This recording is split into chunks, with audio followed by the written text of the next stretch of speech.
तर नमस्कार मित्र आणि मैत्रिणींनो, आज कॉलनीमध्ये वातावरण खरंच खूपच छान झालं आणि त्याचबरोबर आज गजानन महाराजांची पालखी पण येणार होती कॉलनीमध्ये. त्याच्यामुळे रजतची शाळा जरा लवकरच सुटणार होती. त्यालाच मी इकडं घ्यायला आलते.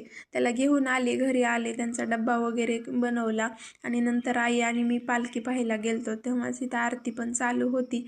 आता आपल्याला असं पालखी सोबत जाता वगैरे येत नाही, पण असं पालखी पाहण्याचा आनंद पण वेगळाच असतो. खूप छान वाटलं आणि कॉलनीमध्ये वातावरण पण खूपच छान झालं. पालखी आलती त्याच्यामुळं. तर इथं जत्रा पण भरलेली असते छोटीशी. तर मी काही पूर्ण जत्रा फिरले नाही वेणू असल्यामुळं, कारण तिला घेऊन पूर्ण जत्रेत फिरणं काही शक्य नव्हतं. रजतलाच हे जम्पिंग जपांग खेळवलं आणि वेणू लांबूनच बघत होती. तर तिला पण खेळायचं होतं, पण तिला काय आता अजून हे जमत नाही, त्याच्यामुळं तिचं पाहायचं चाललं होतं.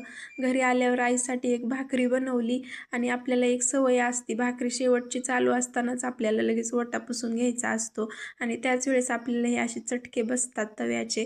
तर चला, इकडं वेणूचं चाललं होतं नुकती खायचं, तिथं प्रसादाला नुकती वगैरे दिलती तर. आणि येताना आम्ही ही कच्ची दाबेली घेऊन आलतो.